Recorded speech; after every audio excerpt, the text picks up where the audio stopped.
thank you for joining our webinar entitled How to Effectively Onboard Co-op and Work Integrated Learning Students. This is something new we've initiated in the co-op office, is providing educational webinars for employers. We held one last month and we're happy to hold this one now. We will be repeating them from time to time. So if you missed the first one, we do have it recorded and you can attend it when we hold it again. So I am Lori Baker with the Co-op Office, Employer Development Coordinator, and also presenting today is Theresa Myra, the Employer Development Manager. So we always start off any presentation at Dalhousie with our acknowledgements. This is very important to us, and the two main acknowledgements are for our Indigenous folks and African Nova Scotians.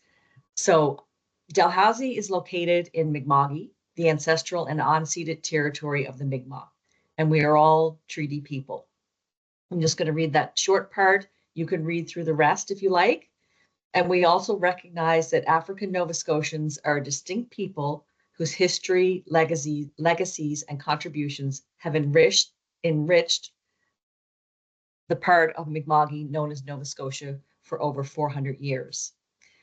So Dalhousie really stands by these acknowledgements and makes it really easy for all the staff and students at Dal to take training, attend workshops, and learn more about the history of the Mi'kma'ki and the Indigenous people across Canada, and as well as African Nova Scotians. We've had several courses that we've been able to take. Personally, it's really opened up my mind and changed my way of thinking. So I really encourage you, if you have the chance, to attend any information sessions or training you can on the topics. Moving on, just to review our agenda for the day. So introductions, I already sidestepped that and did our introductions. So again, I'm Lori Baker, and Theresa Myra is also on the employer team, our manager. We're going to have a quick glance at Dalhousie, then we'll Co-op, who are we? Theresa's going to take it over and talk about onboarding, and I'll join in with her towards the end. We'll chat about some key takeaways and open it up for questions and answers. So some of you may not already know this, so we always like to share about Dalhousie at a glance. We have grown now to be approximately 21,000 students, basically not even a small town, a larger town. 62% of our students come to Dalhousie from outside of Nova Scotia. That includes students coming internationally from around the world at about 23%. This can change within programs. So if any people present have been hiring from our computer science program, you might see that at the master's level, almost all of our students are international. So it does vary, but overall 23% international. And this represents 115 countries. The average grade of students entering Dalhousie is 87.6%, which is quite high and wonderful. Our students are highly mobile. They're willing to take on work terms across Canada and internationally. And over 3,400 students take part in co-op work terms and internships each year. So that is Dal at a glance. We're very cooperative at Dalhousie. We work with the other departments, namely Management Career Services, where you will find Bachelor of Commerce students, Bachelor of Management, and Corporate MBA students. We are Work Integrated Learning and Co-op Education. We've got quite a long list here of programs. We've expanded, we changed our name to Work Integrated Learning and Cooperative Education because we have more programs now than just co-op. For computer science, we have co-op and also work experiential learning. Engineering co-op, science co-op, Master of Resource and Environmental Management internships, sustainability co-op, and again, work experience programs, which aren't co-op where you do more than one work term. It's one work experience. We have computer science graduate internships, Bachelor of Environmental Design Studies, Bachelor of Community Design field placements, which are 8 to 10 hours a week. Master of Planning, and Master of Architecture. And if you don't know where to turn at Dalhousie, for other programs, there's the Bissett Student Success Center. So then looking more closely at our programs, I already just ran through them, but I just want to emphasize again that we have 29 programs across 4 faculties. And we have, just in our program alone, we have 2,400 work terms per year and growing. Oh, I forgot to mention, I'm just remembering now that we are recording, so please keep that in mind. If you don't want to share your if you want to keep your picture hidden, we are recording so that people will be able to watch later. And also our logo here, Will Co-op 55. This is a special year for us. We're celebrating 55 years of our co-op program, so we're very excited about that. So I'm going to turn it over to Theresa now. If there are no questions about the previous slides, then Theresa is going to tell us more about onboarding, which she's had the opportunity to do some extra training in at various seminars and conferences. So over to you, Theresa. All right, thanks, Lori. Thanks and welcome, everyone. I see some familiar faces there, which is always nice. So I guess a quick question. What is the first thing that comes to mind when someone says onboarding? Does anyone have anything they want to add there? Feel free to throw it in the chat if you want.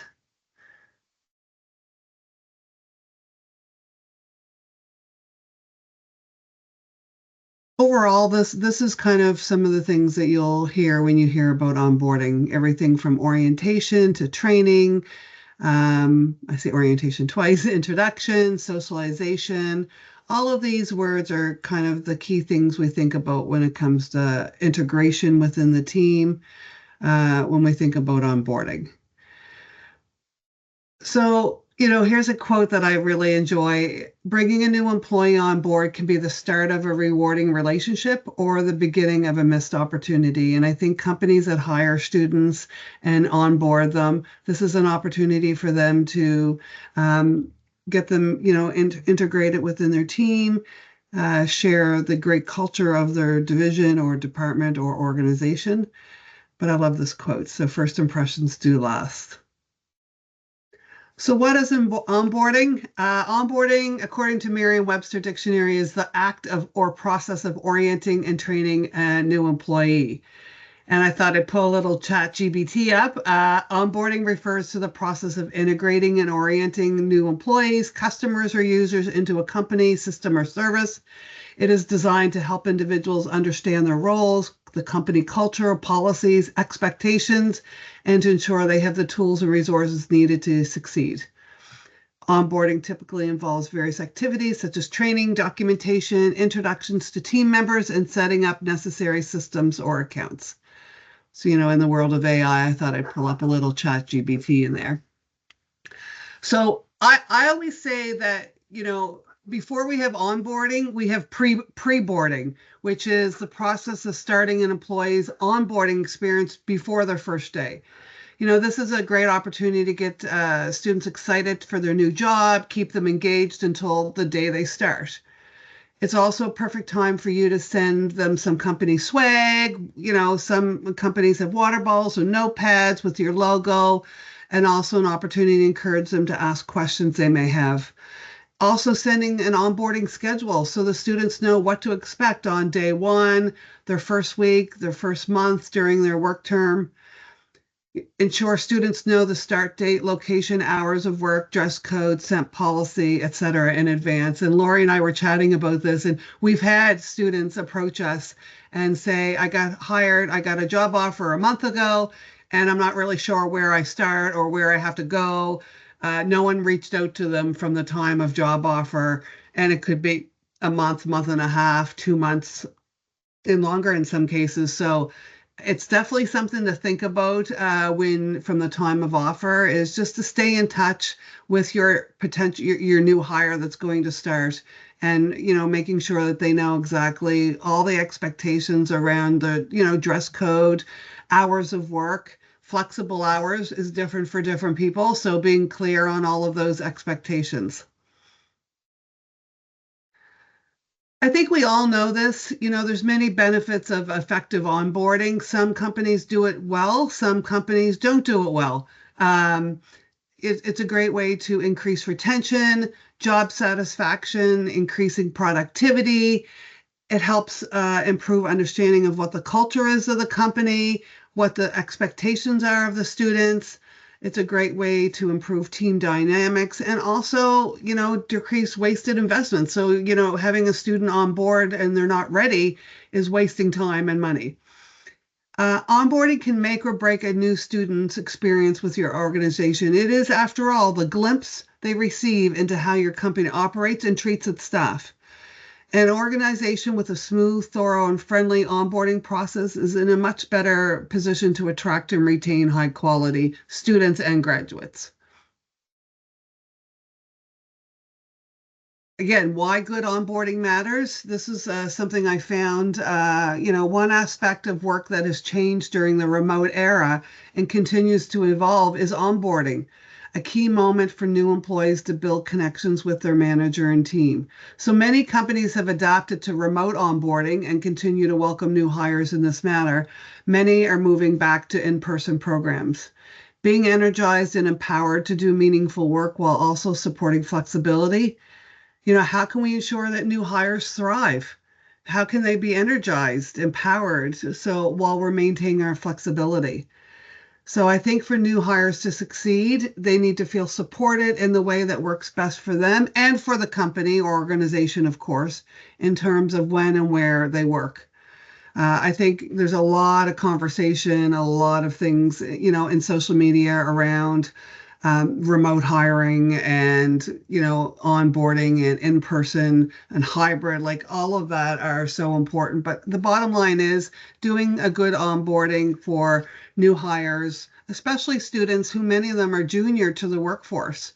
And maybe new to the country. So, having an onboarding process, it doesn't have to be super complex, but having some type of a system and schedule so students know what they can be expecting before they get to the job while they're on their work term and what the expectations are for success for them. I'm not going to read through all of these, but we will be sharing the presentation so you can feel free to kind of look at it. But, here are some of the things that to consider, checking in regularly with students. Some of them have limited work experience. Some students have never worked in a professional work environment. Some of them have worked only remotely. So keep that in mind post-COVID, right? Having a student assigned a buddy in their field of work, it would also be a great resource for questions that they may not feel comfortable going to their supervisor for. And just, try to immerse students in your culture from day one. And again, some companies are fantastic at this. Some of this are just some great reminders when you're doing new hires. Why do onboarding programs fail? Sometimes it's not clear on who's actually responsible, so therefore no one is directly responsible. It is viewed as many as a checklist or just orientation paperwork. Sometimes there's limited management interest or involvement, and the material that is shared is never reinforced later. So whether or not that's, standard operating procedures or policies, all of these things are not always reinforced later. So there's many reasons why onboarding programs fail. I think a big reason for onboarding programs failing is lack of time sometimes. Everyone gets so busy in what they need to do that they realize, oh, right, I have a new employee coming. What's the process and plan for onboarding them? So these are some of the expectations around onboarding. Laura, did you want to chat to this one or? Sure, Theresa, I can step back in, but I was just still thinking about where you mentioned have as for a student to have a buddy. So we might call them a buddy, we might call them a mentor, but I just actually did a worksite check-in with a student before this. And once again, I just love doing these check-ins because I hear from supervisors and students. And this particular supervisor was an engineer moving like towards the end of his career. And he was talking about how much he loves having the co-op students working there because it's just hearing their ideas and really like helping to guide somebody else through their career path. So I do think if there's any way you can do it when you bring a student on, is do try and match them up with somebody who has interest in this kind of mentorship and being able to share their knowledge. Maybe it's a new grad and they might be a good fit, but that really, really helps students for the onboarding. So getting back into defining student expectations during onboarding, this is where I'm going to get a little bit more specific with the kind of checklist. We did do some of this in our first webinar, so this is a repeat if some people attended the first one, but it's very useful. So yes, of course, let them know where to show up on that first day and how they should dress and who to meet, so there's no anxiety. But when they do show up, introduce them to the team, give them a tour, go through the fire and safety protocol and emergency exits, all those things that you might not think of. Second is equipment. If at all possible, please make sure you have their equipment, their workstation, and their supplies ready for them, ready to go, so that they feel welcomed and that that you were prepared for them, because students do comment on this to their colleagues if they feel like nothing was ready for them and they spent the first week trying to just get set up. So that includes the email, the equipment, access to the internet, etc. As well, taking it back to the basics of having a safe environment with your liability coverage and operational health and safety briefings. Very, very important is to provide an environment free from harassment, discrimination, and in respect of EDIA. So this is in essence making sure the workplace is psychologically safe. This doesn't come up very often, but we do occasionally have students who do feel some negative emotions at work due to harassment. Defining student expectations continued. So for remote work, have the equipment, make arrangements for the pickup or delivery of the equipment.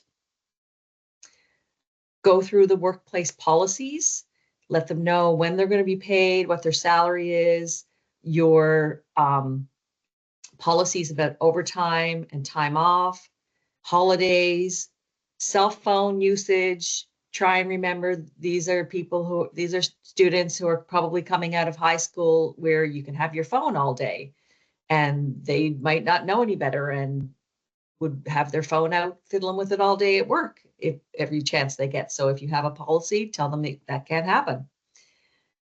Be clear about sick days and use of social media at work.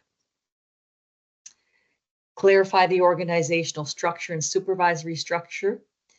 A student really needs to know, like, who's oh gosh, I'm going to say it, who's the boss of them. They're going to want to know who is the person that they speak to. What about if they have several different people from different departments asking them for stuff and they just don't have, excuse me, then they've got conflicting priorities of not knowing who to answer to. So clarify the structure. Provide resources and training, if there is any. So maybe they have to do a training course at the start, or information to review online. And then finally, go through the job description, talk about goals and what is expected for the work term, including the student's goals. Sometimes some employers do try and accommodate students and put them in areas where they have a strong interest. That can't always be possible. A student is hired to do a job and that's what they have to do. But just to keep it as interesting for them as you can, like at least allow them to explore other areas if they have other areas of interest. That just keeps them motivated. Next slide, Theresa. Thanks. Great. Thanks, Lori. So I pulled this from Seawell Canada. I have a nice one-pager that we can send out as a follow-up with the presentation. But the tips for onboarding students remotely, it's obviously more than these points here, but we'll send that out. But these are some tips that were created, for onboarding students. So get prepared, be welcoming, make yourself available, reinforce team culture, and ensure consistency. And there's a lot more in what we will forward along as well. So a few things to keep in mind. So I thought I'd put this slide here just to see if anyone had any creative ideas that you do to onboard students and new hires before I decide to go forward to the next slide and give you some of our ideas. Not sure if there's anything in the chat there, Lori, but I'll leave that to you to look at. Okay, nothing yet. Okay. Just Catherine from Lockheed did answer the question about what is onboarding, which was true, helping new hires to be successful. Okay, Yes. so I see some notes coming in. Okay, we'll just wait another minute. We really do try and keep on our 30-minute-ish presentation with some Q&A. But obviously, if there's interest, we're happy to stay and answer questions afterwards. But the presentation portion, it will be the only thing that will be recorded.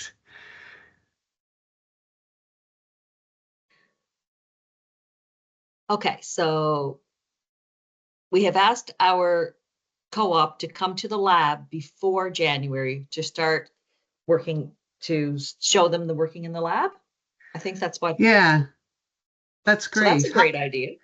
Nice to see you, Daniel. It's been a while since I've seen you, but yeah, that's a really good point, having students, yeah, to do some shadow working. Yeah, exactly.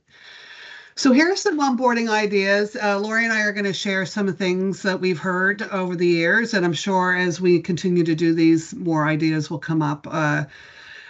So some of the things that we've seen companies facilitate a tour of all the departments. So if it's, to provide exposure to other possibilities within their company. So they have a student, say, maybe working in their manufacturing department, and they organize a tour for their students to go around and see the other departments. That's a great way, especially if you want to kind of encourage them to come back.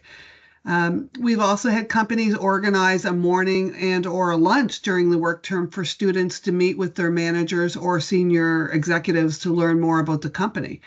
So in addition to kind of going to meet around the different managers, they actually bring the lunch. And I remember talking to one student, and he was so surprised that the senior leadership took time out of their day to actually have lunch with the co-op students. It was really one of their highlights from the students' perspective, just that they were taking the time to do that. Inviting the students to, so I kind of repeated that, sorry, lunch with managers, leaders in an informal setting, asking them questions about how their work term's going, just showing interests overall. Including students in regular staff meetings and off-site visits or meetings, encouraging them to attend social activities. It's a great way for students to learn more and feel included. Some employers have also had students introduce themselves at the beginning of the term at all staff meetings. And at the end of the term, they've had students do presentations on their experience, their learning, and invite all staff to attend. This experience is great because it shows employees the work the students are doing and reinforces the value students bring to the workplace. So sometimes companies have said, we have these students, they see these young students around, but they're like, they don't really know what they do because they're not supervising or working with them. So they actually bring the students together at the end to do a presentation, which is great for students. It's helping with their presentation skills. But for the employees, they do a kind of like a lunch and learn, like come and hear what the amazing things students have been doing with our company. And so that's something that is kind of a win-win for everyone. Anything else come to mind, Lori, or anyone else online have any other great ideas of other onboarding? I just pulled some from the memory bank for me over the years. I'm not sure if this would be defined as onboarding, but some employers have community groups that they support and have a volunteer day. So allow students to participate in that as well. Yeah, that's great. That's a great way to keep students involved and part of the team for sure. All right. Well, other than that, I wanted to share this page of resources. Again, we will share all of this with all of you. Everything from Seawell Canada resources. There was some really great articles I came across on Forbes and the Harvard Business Review. As you can see, I won't read through them all, but we'll definitely send these along as a follow-up. Upcoming will co-op employer webinars. So like Lori mentioned, we started doing these webinars this fall for the first time. We are going to be repeating these, whether or not it's Lori, I, or others on the team. But you can see some of the ones that are being planned for winter 2025. So we're going to be doing the supervisor best practice. Then we'll be doing effectively onboarding students. So it'll be like this, but we'll be adding more to it. March 26th, we're going to be doing hiring international students, what you need to know. So the value of hiring international students, things that you need to know as an employer. And April 9th, we're going to be doing one on attracting talent. So writing that winning job description that attracts students. And who knows, you never know what more webinars we'll be planning, but we are really wanting to engage employers in different types of activities. There is a link on our events page for all kinds of different employer events that we host. We do some mixers, we do some employer panels for some of our faculties throughout the year. So that's another great way as well. And I'm going to open it up to questions.